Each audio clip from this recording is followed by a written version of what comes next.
En la fría península escandinava, bajo cielos plagados de auroras boreales, se forjó una de las culturas más temidas de la historia. Los vikingos, aquellos legendarios guerreros de cráneas espadas y barcos dragón, son celebrados por su ferocidad en batalla. Pero detrás de la épica de sus sagas y sus incursiones, se escondía un código de honor brutal e inflexible. Un lado oscuro, donde la noción de masculinidad era tan rígida como el acero de sus hachas. Existía un castigo, un método de tortura tan humillante y doloroso, reservado para aquellos hombres que se atrevían a desafiar estas normas.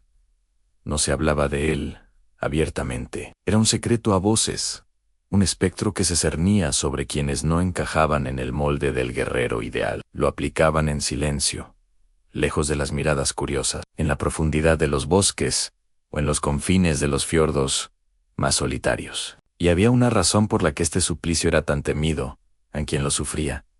No solo perdía la vida, sino que su nombre y su legado eran borrados para siempre, condenado al olvido más absoluto. Pero aquí viene el giro, el dato histórico, que trastoca todo lo que creíamos saber sobre la supuesta tolerancia vikinga. La imagen del vikingo liberado y ferozmente independiente es, en gran parte, un mito moderno. Su sociedad estaba estrangulada por un código de honor tan estricto, que la masculinidad no se medía solo por la fuerza, sino por una performativa y agresiva heterosexualidad. El hergi, una palabra nórdica antigua que podemos traducir vagamente como afeminamiento o cobardía, era considerado uno de los peores insultos, una mancha imborrable en el honor de un hombre y, por extensión, de toda su familia. No se trataba simplemente de preferencia, era una acusación de debilidad, de traición, a la esencia misma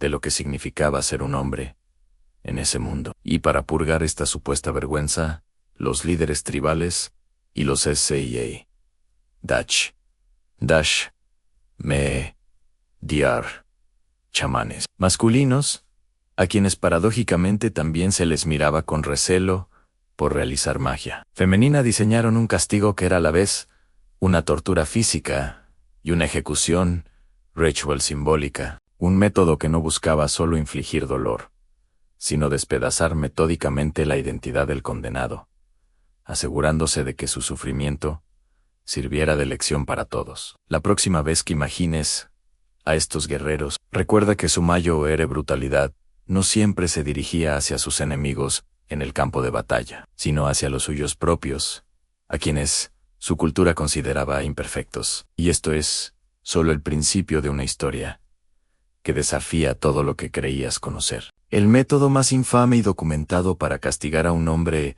acusado de ergi era conocido como el ábol sangriento, o en una traducción más gráfica, el águila de sangre. Contrario a la romántica imagen que el cine ha proyectado, no era una ejecución rápida, era una ceremonia lenta, pública y meticulosamente cruel, diseñada para ser un espectáculo de purga social. La víctima, previamente declarada culpable de afeminamiento o cobardía por una asamblea, era desnudada y colocada boca abajo, con las extremidades fuertemente sujetas a estacas clavadas en la tierra o al tronco de un árbol retorcido. El verdugo, a menudo el mismo acusador o un guerrero de alto rango, comenzaba su trabajo con un hacha o un cuchillo de carnicero. La primera incisión no iba dirigida a un órgano vital, sino a la espalda, junto a la columna vertebral.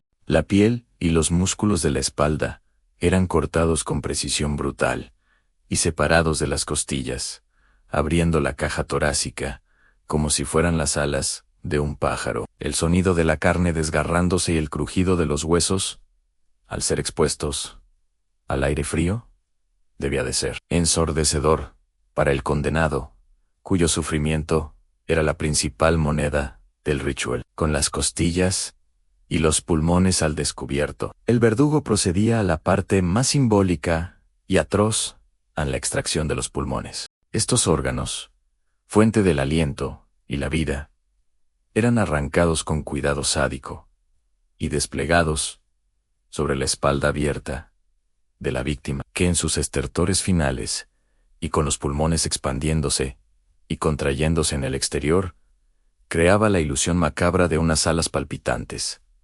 De ahí, el nombre de águila. La muerte no llegaba por la hemorragia, que era lenta, sino por la asfixia y el shock. Todo el proceso podía tardar horas, y se esperaba que el condenado permaneciera consciente durante la mayor parte de él. Su agonía era un mensaje para la comunidad. Así se purgaba la debilidad, así se defendía el honor del clan. El cuerpo, una vez la vida lo abandonaba, no recibía los honores de un funeral vikingo digno.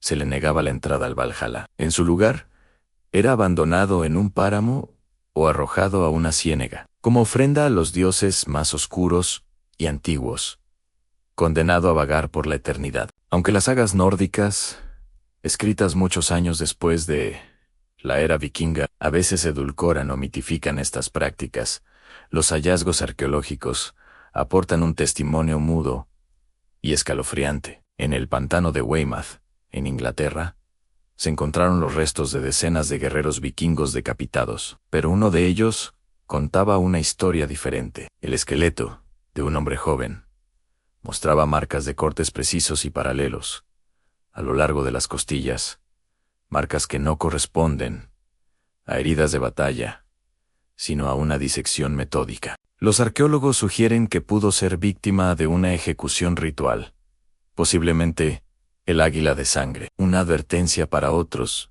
que osaran deshonrar a la Cru durante una incursión en tierra extranjera.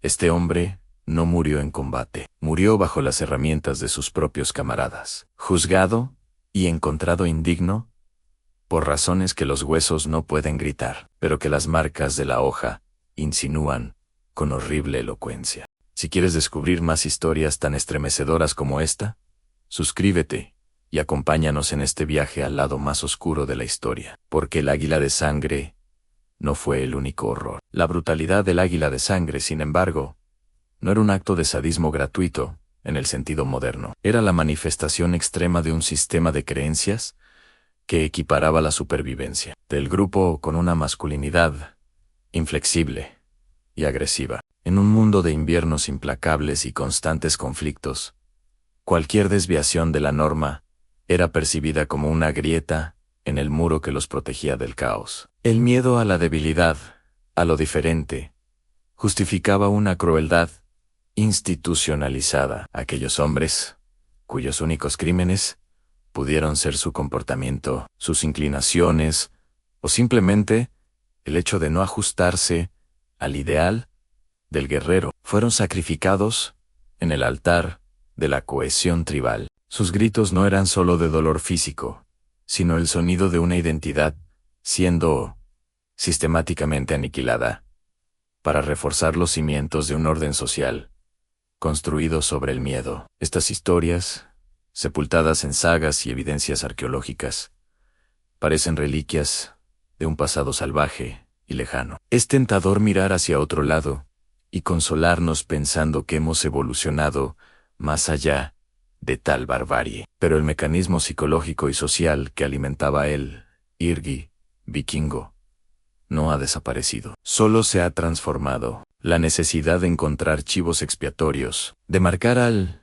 débil o al diferente para unificar a un grupo bajo un ideal de pureza o fuerza. Es un patrón que se repite a lo largo de la historia. La persecución, la humillación pública y la violencia sistemática hacia quienes desafían las normas de género y sexualidad son heridas abiertas en la sociedad contemporánea. El miedo al otro, el pánico moral ante lo que no se comprende, puede aún, hoy, cuando se mezcla con el poder y la intolerancia, generar formas modernas de tortura, más sutiles quizás, pero igualmente devastadoras para el espíritu humano.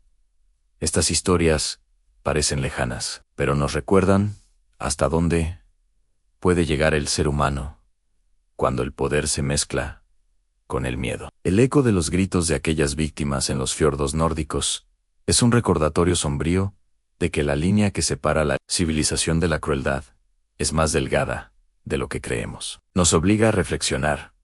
¿A quién estamos señalando hoy como indigno? ¿Qué normas sociales estamos defendiendo con un fervor que aplasta la individualidad y la diversidad? La lección no es solo sobre el horror del pasado, sino sobre la vigilancia eterna que requiere preservar nuestra humanidad compartida.